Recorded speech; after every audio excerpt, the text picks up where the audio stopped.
In Mark 15 verse 19 we read, "And they smote him on the head with a reed, and did spit upon him, and bowing their knees worshipped him." The people bowed the knee and worshipped. Of course, they did so mockingly. They were mocking his claim to be King of the Jews. Their behaviour was also reminiscent of the way the idol worshippers bowed to their idols. In fact, there are several specific similarities between the way the Jews and Romans behaved towards Christ and the way people behaved towards idols in Old Testament times. In this video we will consider a passage in Jeremiah 10 which speaks of idols, and we will identify several ironic links between this passage and the crucifixion. Jeremiah wrote during the invasions of Judah by the Babylonians. Idolatry was already rampant in the land. Those being taken into captivity into Babylon would be further surrounded by idolatry.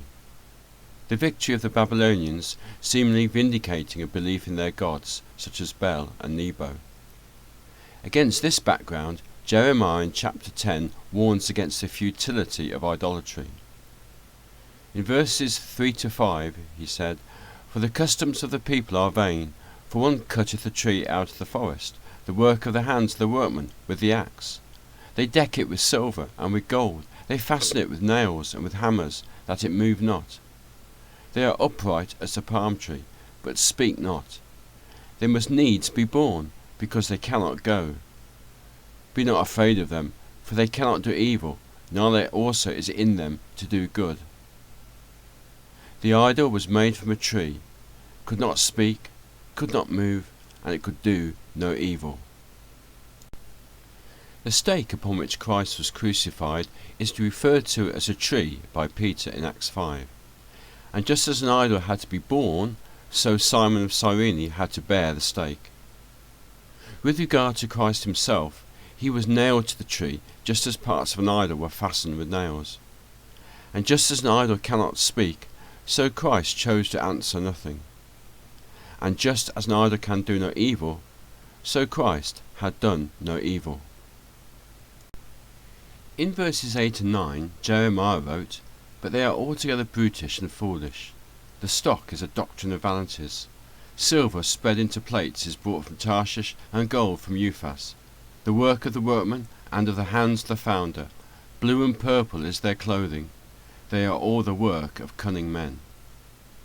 Here, the Hebrew for stock is the same word as is translated tree earlier in the chapter. Silver was used in the making of idols, and of course, silver played a central role in the betrayal of Christ. Just as the idols were clothed in purple garments, so Christ was clothed in purple. In verses 14 and 15, Jeremiah says, "Every man is brutish in his knowledge, every founder is confounded by the graven image. For his molten image is falsehood, and there is no breath in them. They are vanity, and the work of errors. In the time of their visitation they shall perish." Ironically, once Christ had died, and he had given up the spirit, he was like the idols, for they have no breath. During his trial and crucifixion, Christ had behaved as a lamb. As Isaiah wrote in chapter 53, "He was oppressed, and he was afflicted, yet he opened not his mouth. He is brought as a lamb to the slaughter, and as a sheep before his shearers is dumb, so he openeth not his mouth." Christ could have called on legions of angels to help him, but he chose to passively submit. He allowed himself to be treated like an idol, which cannot speak or do anything.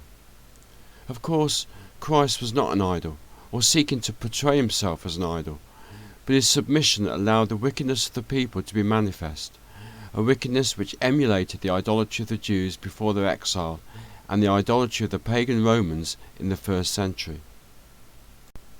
In Jeremiah 10, the sections which speak about idols are interspersed with verses which speak about the God of Israel. These passages too are echoed in the trial and crucifixion of Christ.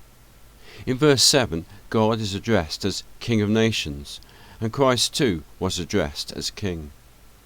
The prophet declared that Yahweh is the true God, and the centurion said of Christ, "Truly, this was the Son of God." In contrast to the idols, Jeremiah says that God is the living God, and this phrase was used by the high priest during the trial in Matthew 26 verse 63.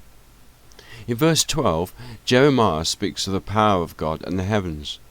And in the next verse in Matthew 26, Christ said, "Hereafter shall ye see the Son of Man sitting on the right hand of power and coming in the clouds of heaven." In the centuries after Christ, as Christianity went astray from the teaching of Christ and the apostles, the cross, even though the original may simply have been a stake, became an object of adoration. The cross is now treated in many ways like an idol, finely crafted, borne along in procession, and venerated. As the links between Jeremiah 10 and the crucifixion have shown, those who behave in this way towards the cross are, perhaps unwittingly, aligning themselves with those who tried and crucified Christ. Hezekiah showed the right attitude. The brazen serpent had been made by Moses that those who looked upon it might be healed from the bite of the fiery serpents. In John chapter 3, Christ likened his forthcoming crucifixion to the serpent being lifted up on the pole. But by the time of Hezekiah, the serpent had become an object of adoration and veneration. So Hezekiah destroyed it.